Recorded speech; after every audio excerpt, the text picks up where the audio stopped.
Hope is a dangerous thing, and the Cubs are currently in the Hopium stage. I don't know if that's good or not, but hey, maybe they're showing promise with their young. Who am I kidding? This is gonna ruin us in the long term. Hello. So the Cubs certainly had a month.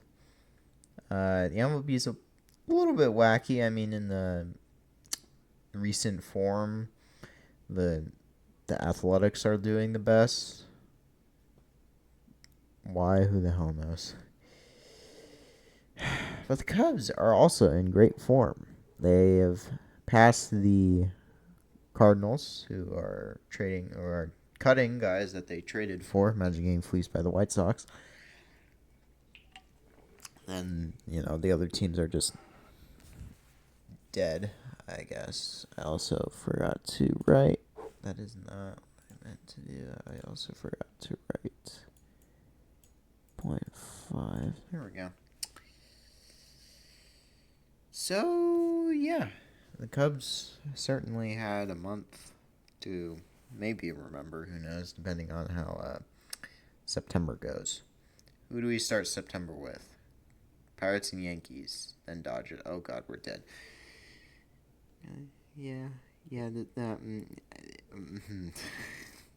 September will be fun. Yeah, time to go through it. So at the start of it, we just scored 13 runs on the Reds, and had a six games under the hole. Kyle Hendricks just got his third victory of the entire season. 10 losses. 10 losses it is now, but we'll get to that later. So then the first, we had it off. Just kidding. I was looking at the wrong one. The first, we had the Cardinals. Yes, the Cardinals. Now, there was going to be a lot of rest days this month, almost between every single series, because, we played a lot of games ahead. So now we have the same amount of games played as the Brewers, so yay. But first, Cardinals victory. A 3-run ninth inning. Get used to this. Saved the Cubs from a terrible Imanaga performance. N. Pearson gets a victory. Guy that has a Blue Jays cap on. We traded for him in July for 2 dudes. I don't know, but hey, you got it. You got the victory in 2 innings. Nice. Next game, we then beat the Cardinals again with a 5-run second inning and 1 run in the 8th, just to close it out. Tyson Miller? Yeah, Tyson Miller gets a victory. The victory for the Cubs after Assad just only does 4 innings because he's Assad. Merriweather not doing so hot, and Neris got his 15th save. Didn't necessarily pull off any heart attacks, but surely he'll be fine, right? The next game, we lose another 1-run game. This time blowing it in the 8th and 9th inning. Being up 4-1, and then just did not do so hot. So what was that? Neris gets the loss. Not the blown save, though, because that was Hodges' fault. But Neris should have known better. That's all I have to say. And then the final game, because it's a 4-game series, the Cubs do win. Thanks to the 4th, 5th, and 6th inning. 2 runs per inning. Steely gets his 3rd victory of the year.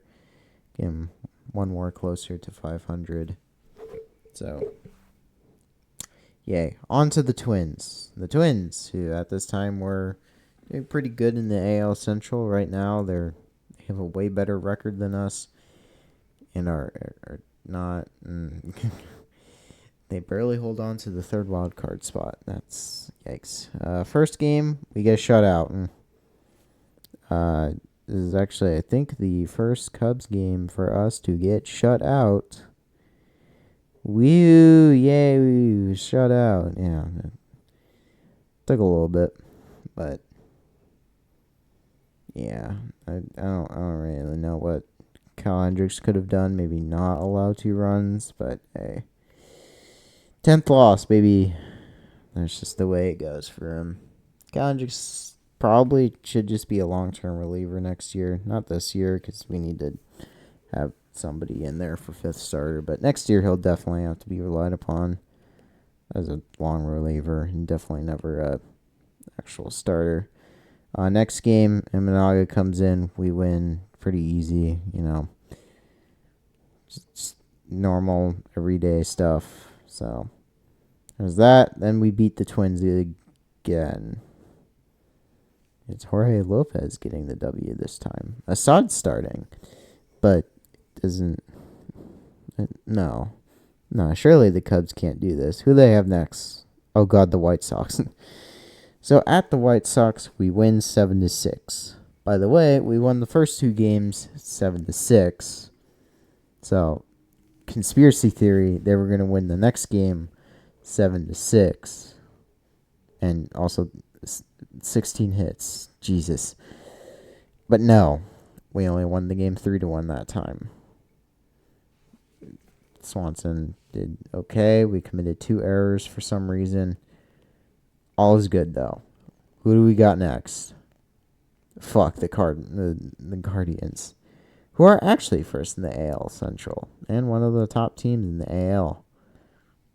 Like, actually, number 2. Better than the Astros. First game, Cubs score 8. They lose, though. Standard fare, Imanaga gets the start, but Merriweather loses us the game. Imanaga gave up 7, but to be fair, only 3 of them were earned, so. Yikes. Predators error. Whatever. Then we lose another 1-run game. Smiley gets the loss. Our only other long reliever that we never use, Assad, still cannot go 5 innings. Yeah, you see, that's a theme. He doesn't go 5 innings. And then we lose again. So, pretty disappointing. Back down to 4 games under 500. Tallien gets the loss. Not much we could do there. Besides, maybe hit the ball more. Maybe get more than 5 hits. But who knows. Then we get the Blue Jays. Definitely not a team to sleep on, but they aren't doing so hot in the AL East. Never are. So then we give up 3 runs in the 9th inning. 3. Yes. 3 runs in the 9th inning. We could have given up more. We could have easily given up more. There was a guy on third ready to run in, but then idiot struck swinging. So and then fly out. Well, clean sweep at the bottom of the 9th inning. Then 10th inning, Blue Jays do nothing. And then a walk in the single, game over, Cubs win. So a 1-run win. That's sort of rare for us. We don't usually get those. So obviously, in the next game, we're going to get a 1-run win. Blue Jays commit 2 errors, try and score in the final inning, but not enough. Most of the runs, all of the runs came from the top 2 guys on the thing, which was Happ and Bush. Sure, I guess. But we don't get the sweep because we are the Cubs and we lose by 1 score. An Italian score, you might say, 1-0. Scored in the 2nd inning. Imanaga gets the loss. Undeservedly or not, who knows. But shutout yet again. Then the Tigers. We won the first game. The Tigers have been sort of slumping there. They're 500-ish, but that definitely isn't good enough in the AL Central.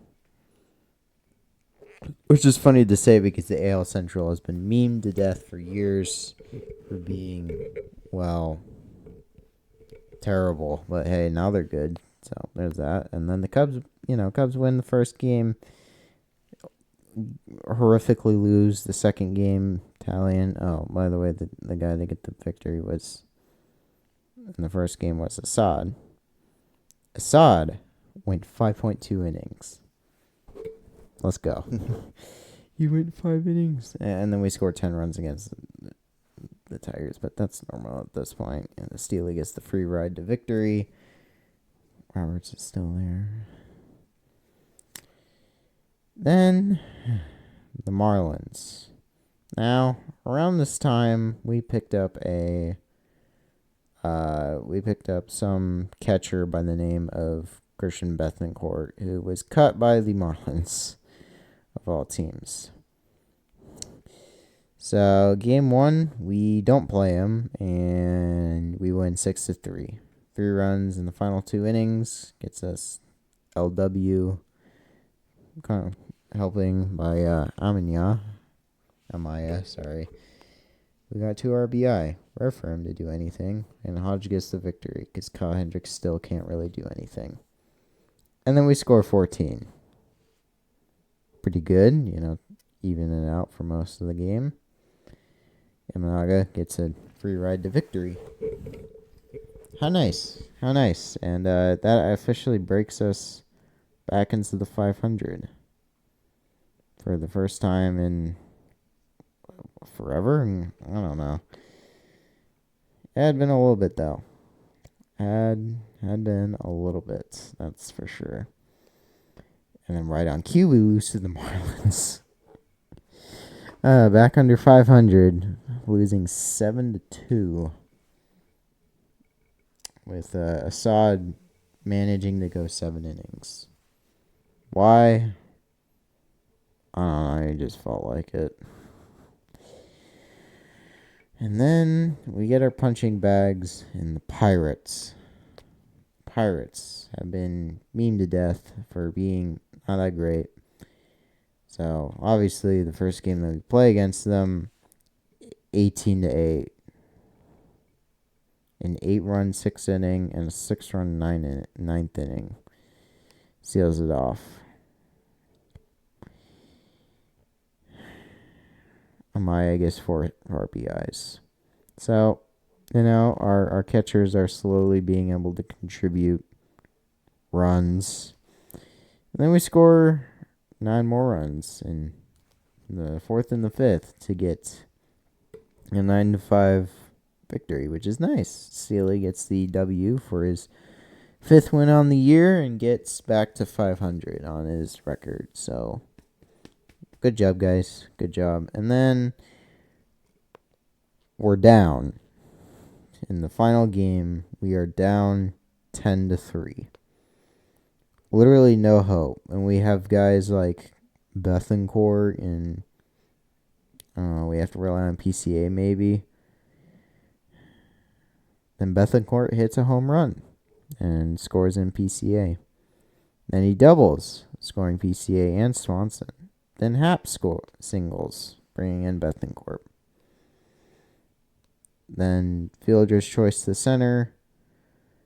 Corner's out at second. Vasquez gets the third. Bethancourt singles. 2 guys score. Happ singles. Armstrong has scored. Talkman singles. Bethancourt scores. Suzuki singles. Happ scores. That's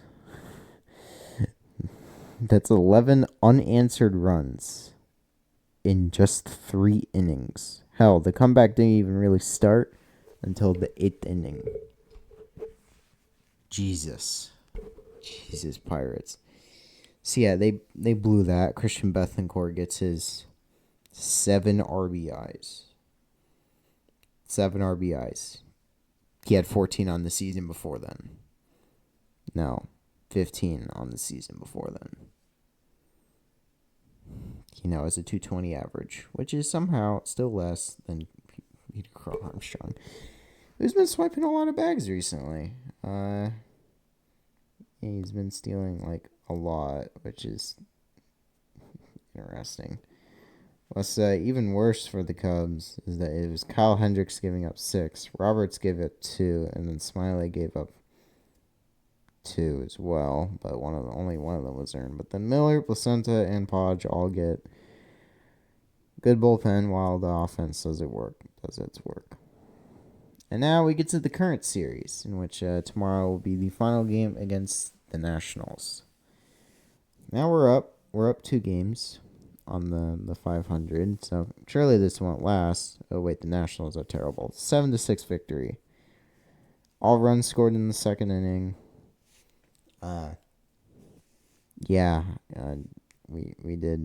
We did pretty good. Imanaga gets his 11th victory on the year. Miller tried throwing with 3 runs and only 0.1 innings of work. Then Smiley put in 0.1 of innings, and then King Thompson put whatever. And then to today's game, which I didn't really overly care because I was watching a different other sport. We win. Assad actually goes 6 innings, so that's a victory in its own way, right? Right? So now we end here with a 70-66 record. From starting out the month, 52-58. That's pretty good. I don't know how well that's going to do in the long term, but that's pretty good in terms of how to actually progress in terms of where team should be next season. However, I am a little disappointed that they couldn't do any of this like at the beginning, well, in the middle of the season, I guess. I have hope for the future of at least a couple of the guys. I think because of this result, because Bellinger has been good, but I don't think he'd be good enough to get more than the contract value that he has. I think he might be staying. I'm not sure. We'll see how September goes. Peter Armstrong is good. I just realized we picked up a guy with the last name Armstrong, so I have to use Peter Armstrong or PCA. So there's that. Yeah, and we have a decent amount of... Our catchers are actually contributing to the offense, which is something I haven't seen in forever. But now what did the Cubs do? Well, they're back into 5th place in the wild card. And they would have to gain 4 games against... Well, they have to gain 2 games against the Mets, which I'm surprised they haven't collapsed yet. And they also got to gain some games on the Braves. Now, the Braves have played really tough teams, and they haven't fallen over, which makes me worried. Makes me very, very worried. So I don't think getting into the wild card is going to be possible. They did lose. Today, but their recent form has been pretty good. They may have lost the series to the Phillies, but they swept the Twins and 2-3 on the Nationals, and then 2-3 on the Phillies before that. So I don't know if we're going to be able to catch up to. I think its success, at least as of right now, would be at least improve on last year's record and be better than the Mets. Now, there's a high chance that the Mets do fall apart because, again, they are the Mets. It's not like they've shaken the whole Mets yet. They haven't won anything still, so there's that. But we'll see. Next year, I'm looking to next year to see how overall the team does and how they will perform. Because this year has been a waste, if I'm going to be honest. Even getting up to 70-66 with a chance of making a wild card, I don't see that as a success. As the success that the Cubs were expected to. I understand that the Brewers can choke at any moment. I understand that the Mets are the Mets. I understand that the Braves are... I think they're injured to hell. I understand that maybe we have a chance of getting into the 3rd wild card spot or maybe winning the division, although that's a 1% chance. So I doubt that. But it's the fact that we fired Ross, a guy who had been stable leadership for a while, who wasn't overly great. His management decisions weren't like overly good. There was definitely some ifs, but it was the fact that we brought in the Brewers' old manager, and we're right where we were last year. Surging at the end, good chance that we collapse at the end of the year. Now, I'm all for the players doing well. I'm all for the Cubs making the playoffs. I believe that there is still, a universe out there in which we do actually make the playoffs. But I just wish we would have won more games in the series that, in the series before all of this. Because again, we didn't do anything before. We have to go rush the assignment and do it now. That's what gets to my brain, is the fact that they're rushing it now instead of being able to methodically do it over the season.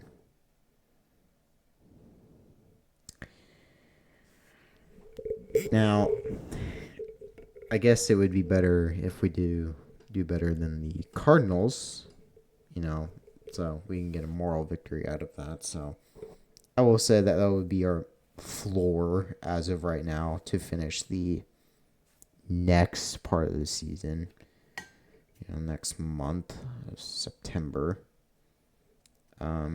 Feasible to make the playoffs? Yes. Do I think they're going to? No, I don't think so. I'll be fine with it though. I mean, it gives the younger guys more experience, and the guys that haven't actually made it more experience, which will be good for them. Either we could use that to sell players off, because again, we're over the luxury tax for whatever reason. I don't know why our GM said that proudly. Or president, my bad. I don't really understand, but sure, fine. You'll have to pay up. It's your problem. But the fact that we didn't trade anyone away at the deadline and actually more of bought for the future in Paredes, and why did I say Perez? And trade away a decent amount of prospects or whatever. I was excited for Neely. Neely was pretty exciting, but then he kind of was a little bit rocky, so he's back in AAA. But is a call up at any time that we need him to. If miraculously we do make the playoffs, we'll probably have to use him in there because, again, AAA doesn't really do really much in that time. But we'll see. We did finally with that Neely acquisition, we cut Neris. Neris, despite the fact that he has 1 million saves, not good in the slightest. So he's out. We cut him. I don't know who picked him up. But it was Leader. We traded away Leader and got Neely and some other dude who's really, I think he's tall. Yeah, I think that was the reason why we got him. But he's still in AA, which is nice, I guess. Cool, yeah. But next month, last month of baseball, it was a great season for a little bit, but now we'll have to see it end. I'll see you next month, where the Cubs either do the unthinkable or do the thinkable. You know which which order it is. You know the order in which I say that. Goodbye. See you next month.